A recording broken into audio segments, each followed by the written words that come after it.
Welcome to On the Other Hand, and a special welcome to these new subscribers and any other new viewers.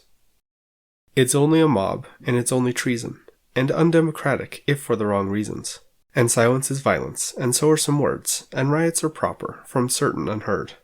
And I am not saying any violence is just, or that institutions have maintained our trust, but the slippery slope we are now sliding down was waxed up and watered by click-chasing clowns, by partisan media and QAnon threads, and bullies on pulpits with naught in their heads, and teens on their tablets, and moms on their phones, and dads writing screeds while they're working from home, and woke justice warriors, and anti-woke too, all of us working to tighten the screws, till the threads are unthreaded, and what joins us is strained, and begins to buckle, and cannot maintain order or discourse, but only shrieks and flung fists. And were any to ask how we came to this, the answer is simple: this eternal flame war is mostly baseless emotion, which we're all suckers for. I like to listen to and talk about politics, and that's a lot of what this channel is about. But being attentive to the news cycle constantly can really get you down. More people tune into bad news, so what gets covered the most are bad events that are out of the ordinary, which then makes those bad and rare things seem like a daily crisis. Unfortunately, political personalities often make this worse.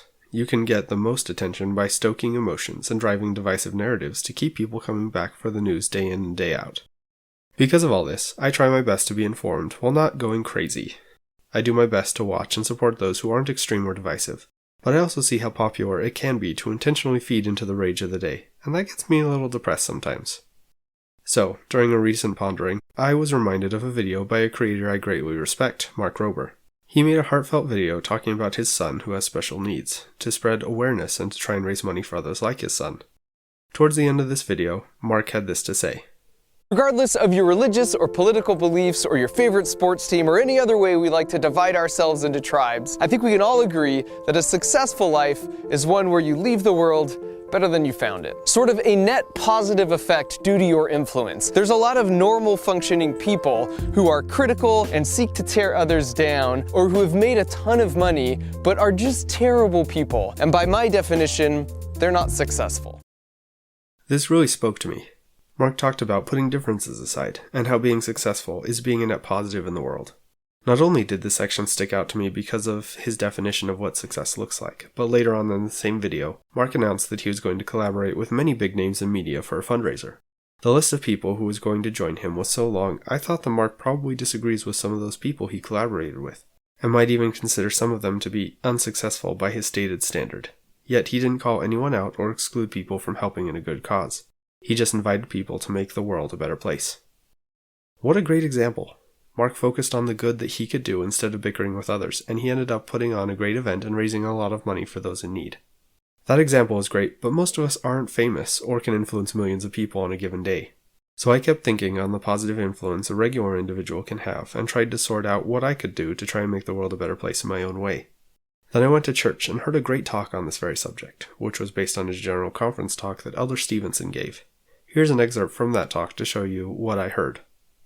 In the 1970s, researchers set up an experiment to examine the effects of diet on heart health. Over several months, they fed a control group of rabbits a high-fat diet and monitored their blood pressure, heart rate, and cholesterol. As expected, many of the rabbits showed a buildup on the inside of their arteries, yet this was not all. Researchers had discovered something that made little sense. Although all of the rabbits had a buildup, one group surprisingly had as much as 60% less than the others. It appeared as though they were looking at two different groups of rabbits.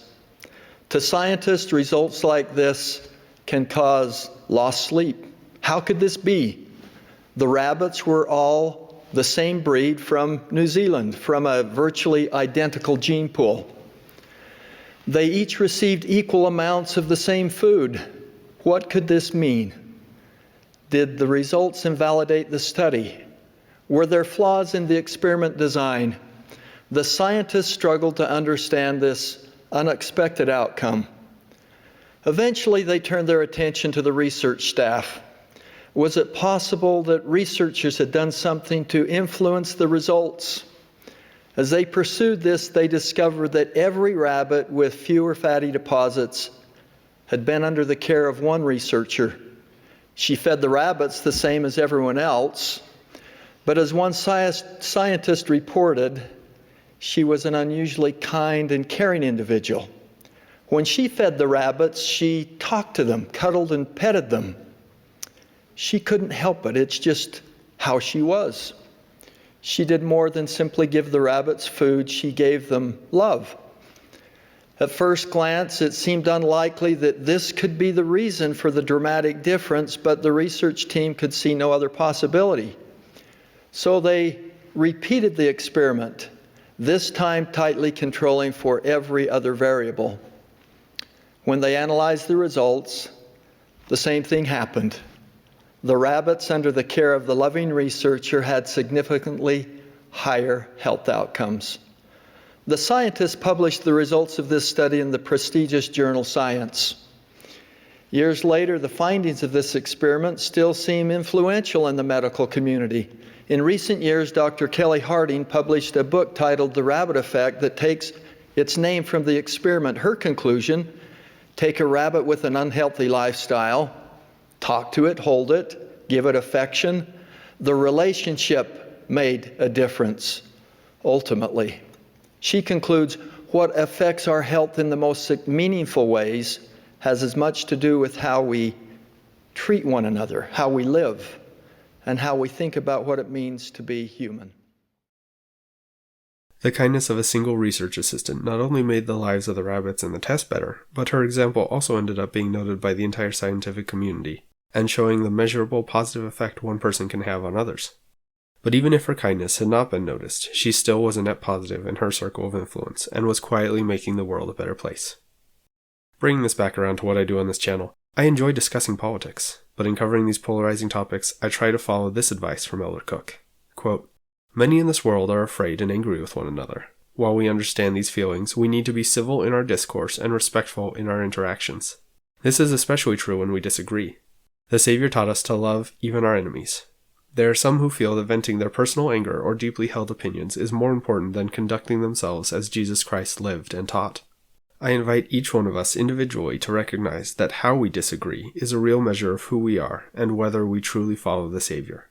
It is appropriate to disagree, but it is not appropriate to be disagreeable."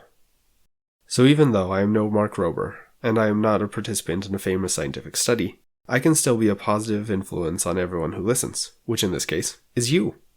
I do my best to try and talk about deeply held opinions in a way that makes it easier to understand your own thoughts and other people's point of view as well. But even with this knowledge that I'm trying to make the world a better place, I still feel down at times with how backward some people and some aspects of society are. In the midst of all this negativity, I wish I could have lived in a better time when people weren't so on edge and at each other's throats. Then I remembered these words that Tolkien wrote. "So do all who live to see such times, but it is not for them to decide. All we have to decide is what to do with the time that is given us." I do still worry about this crazy world and things that are out of my control. But every now and again, I realize that small and simple acts are the building blocks that keep families, communities, and nations going in a positive way. Politics will always have divisive topics, but if I can help bridge divides even a little bit, maybe I can be a successful person and leave the world a better place. To sum up all these thoughts, I'd like to finish this video how it started, with an excellent and insightful poem written by someone else, doing their best to uplift others. "We're in a world divided, not by sex or race or creed, but by blaming others, hating, with pride and fear and greed.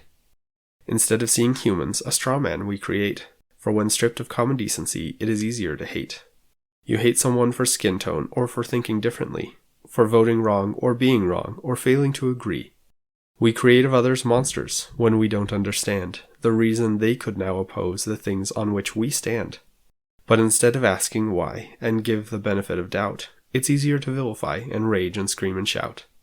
But if, my friends, you take the time and think the issue through, you'll see another trying hard to do what's right, like you. Most people that surround us are trying hard, you see, to uphold good and shun the bad, but do so differently. Solutions are not easy, and when we argue full of wrath, not about the end goal, but mostly on the path. Please don't finish reading with another group in mind. It's meant for every one of us, for all of humankind. For you're not free from hate and fear, though difficult to chew. Just try to understand those who don't agree with you."